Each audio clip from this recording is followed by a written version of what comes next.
CUET UG की तरफ से एक प्रेस रिलीज़ आया है आज के दिन को न्यू दिल्ली से। देख सकते हैं 5 मई 2026। तो चलिए हम देखते हैं अभी क्या है क्या नहीं है। तो सबसे पहले इसमें क्या दिया है कि प्रेस रिलीज न्यू दिल्ली 5 मई 2026। CUET UG 2026 96.6% of candidates allotted examination preference city reallocations window open for the remaining candidate। मतलब टोटल 100% से 96% स्टूडेंट को क्या मिला है, उनको अपना मन पसंदीदा सेंटर मिला है, अपना जो चूज़ किया था प्रेफरेंस वही मिला है। बाकी रिमेनिंग 3 पॉइंट समथिंग परसेंटेज को नहीं मिला है। उसके बाद आगे क्या बोला गया कि NTA is administrating the CUET UG 2026 among the largest computer based examination conducted globally। दुनिया का सबसे बड़ा एग्ज़ाम ये हो रहा है कंप्यूटर बेस्ड एग्जामिनेशन में। इसमें टोटल 15,68,866 कैंडिडेट ने रजिस्ट्रेशन किया है। उनमें से 96% स्टूडेंट लोग को क्या हुआ है, उनका अपना प्रीफर्ड सिटी मिला है और 79% have been allotted their first choice of the city. मतलब कि 79% स्टूडेंट को अपना पहला फर्स्ट प्रेफरेंस मिला है और टोटल स्टूडेंट जो बच गया था उनको क्या मिला है, सेकेंड और थर्ड प्रेफरेंस मिला है। टोटल कितना हो गया, 96% को उनका अपना प्रेफरेंस सिटी मिला है। फर्स्ट नहीं मिला है तो सेकेंड या थर्ड मिला के टोटल 96% को मिला है। जो रिमेनिंग 3% था, 3.4% of candidate who could not accommodated their selected preference due to capacity constraint. बोला गया कि 3.4% स्टूडेंट लोग को क्या किया, उनको अपना मन पसंदीदा सेंटर जो एलोकेटेड होना था वो नहीं मिला है ड्यू टू कैपेसिटी कॉन्स्ट्रेंट, मतलब कैपेसिटी नहीं है, ठीक है। इन हाई डिमांड लोकेशंस, मतलब उस लोकेशन पे उनका क्या है, कैपेसिटी नहीं है। फॉर एग्जांपल के लिए हम अगर बात करते हैं अरुणाचल प्रदेश में, तो अरुणाचल प्रदेश में जो एग्जामिनेशन सिटी सिर्फ और सिर्फ कैपिटल में अवेलेबल है, जो कि है ईटानगर नाहरलगुन एरियाज़ पे।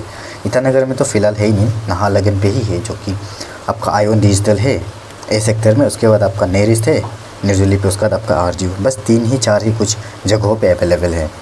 तो उस जगह में क्या है, उस लोकेशन में हाई डिमांड है क्योंकि स्टूडेंट ज़्यादा है। आपको मैं बताऊंगा टोटल अरुणाचल से 22,000 स्टूडेंट ने फिल किया है, लेकिन एग्जामिनेशन सिटी का अंदर जो स्लॉट है बहुत ही कम है। तो उसका कारण क्या हुआ, नहीं मिला है। तो रिमेनिंग 3.4% मतलब आप ये 15,68,866 का अगर आप 3.4% करेंगे तो आपका कम से कम 3-4 लाख स्टूडेंट होगा जिसको क्या हुआ है, अपना सिटी नहीं मिला है। तो उनको क्या किया गया है कि now choose from the vacant slots alternate cities through a allocation window open today a on a first come first serve basis system में। तो इनको ये बोला गया कि 3.4% स्टूडेंट को उनका सिटी नहीं दिया था ड्यू टू लिमिटेड वैकेंसी था, लिमिटेड स्लॉट था, इसीलिए उनको क्या किया है, उनको मनपसंदीदा स्लॉट नहीं मिला है, मनपसंदीदा प्रेफरेंस नहीं मिला है। तो उनके लिए आज ऑप्शन लाया है कि हम आप लोगों के लिए एक क्या करता है, पोर्टल खोला है कि आप अपना examination date city change centre को शिफ्ट को आप चेंज करिए। किस बेसिस में, first come first serve basis में। जो आगे आएगा उनको ही करने मिलेगा, जो लेट आएगा उनको सीट नहीं मिलेगा, ख़त्म हो जाने से नहीं मिलेगा, तो उनको उसी पे देना पड़ेगा। और इसमें क्या बोला है कि आप इनमें से क्या कर सकते हैं, जहाँ स्लॉट खाली है, जहाँ वैकेंट स्लॉट्स बाकी है अल्टरनेटिव सिटी में, आप वहीं कर सकते हैं। री एलोकेशन विंडो जो ओपन हुआ है, आप इस वेबसाइट में क्लिक करके आप जाके कर सकते हैं। फिर बोला गया कि स्केल ऑफ द एग्जामिनेशन जो CUET यूजी है has been structured to give a candidate flexibility to choose up to 5 subject each. CUET UG में आपको 5 सब्जेक्ट टोटल चूज़ करने के लिए दिया गया था, मैक्सिमम 5 सब्जेक्ट, आप वहाँ से मिनिमम 3 ले सकता था। This has generated an aggregate approximately 67,56,321 test in instances with candidates opting for average 4.31 subjects. मतलब कि 4.31 सब्जेक्ट आपको मैक्सिमम 5 दिया था, लेकिन आपका एवरेज क्या चल रहा है, मैक्सिमम एक स्टूडेंट जो 4.31 चूज़ किया है एवरेज। टोटल कितना चूज़ हुआ है, अप्रॉक्सीमेटली 67,56,321 सब्जेक्ट जो क्या हुआ है, टेस्ट के लिए चूज़ हुआ है। एक स्टूडेंट मान के चलो मैक्सिमम 5 दिया था, तो उन्होंने कोई 5 लिया, कोई 3 लिया, कोई 5 लिया, कोई 3, कोई 4, ऐसे लेके टोटल 67 टाइम्स जो चूज़ किया है। जो ये 15,68,800 66 स्टूडेंट क्या क्या है, कोई 4 लिया है कोई 5, तो आप इसको क्या करेंगे, आप 5 से मल्टीप्लाई करेंगे 15 को, तो क्या होगा आपका ऑलमोस्ट 60 प्लस में आता है, ठीक है। तो इसका एवरेज क्या बोला है कि अगर आप इसको इससे मल्टीप्लाई करें तो आपका टोटल इतना मतलब इतना टेस्ट हो जाएगा टोटल, तो एक स्टूडेंट एवरेज 4.31 सब्जेक्ट का टेस्ट देगा, यही इसमें बोला गया कि। और बोला गया कि जो सब्जेक्ट सिलेक्शन का पैटर्न है, ये जो क्या दिया है, हाई डिग्री ऑफ वेरिएबिलिटी को दिखा रहा है, दर्शा रहा है कि 12,906 सब्जेक्ट जो कम्बाइनेशन में किया गया है, इतना बार सब्जेक्ट को क्या किया, कम्बाइनेशन में लिया गया है। जैसे कि 3 सब्जेक्ट मिनिमम कम्बाइनेशन में 3 सब्जेक्ट ही जा रहा था, और इसको क्या किया, रिकॉर्ड किया कैंडिडेट का पूल का हिसाब से। उसके बाद बोला कि to communicate this scale and diversity while preserving examination integrity the test is being conducted across 35 shift nationwide. Total 35 shift में ये एग्ज़ाम को कंडक्ट करा जा रहा है। एक दिन में 3 शिफ्ट होता है, तो ये कहीं कहीं 3-4 अलग अलग शिफ्ट इनके ऊपर से ये हो रहा है। तो टोटल 35 शिफ्ट में ये कंडक्ट करा रहा है एग्ज़ामिनेशन को। मान के चलिए कि 11 से लेके 31 मई तक का एग्ज़ाम चलेगा, तो आप मल्टीप्लाई करके देखिए, एक दिन में 2 या 3 शिफ्ट करने से 35 आ ही जाएगा।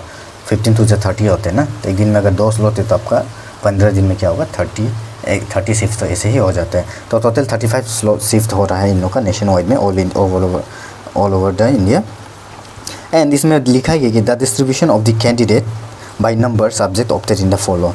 इसमें ये बोला गया है कि जो number of the subject student लिया है ना, जैसे कि एक सब्जेक्ट लेने वाला स्टूडेंट कितना है, 11,01,040 स्टूडेंट ने सिर्फ एक सब्जेक्ट लिया है। जो 2 सब्जेक्ट लेने वाला स्टूडेंट थे 31,000 स्टूडेंट लोग 2 सब्जेक्ट लिया है। फिर बोला है 3 सब्जेक्ट लेने वाला जो कि कम्बाइनेशन में लेने वाला क्या है, 2,93,660। जो 4 सब्जेक्ट लिया है ये क्या क्या है, 3,63,996 स्टूडेंट ने 4 सब्जेक्ट लिया है। जो 5 सब्जेक्ट लेने वाला स्टूडेंट है वो 8 लाख है, मतलब मैक्सिमम स्टूडेंट लोग क्या क्या 5 सब्जेक्ट लिया है। 8 लाख से सबसे हाईएस्ट 8,69,959 स्टूडेंट ने 5 सब्जेक्ट टोटल लिया है। बहुत ही बड़ा रेशियो है ये। उसके बाद बोला गया कि दी एलोकेशन चैलेंजेस इसलिए रहा कि अप्रॉक्सीमेटली 6,74,352 रजिस्ट्रेशन किया गया था ना।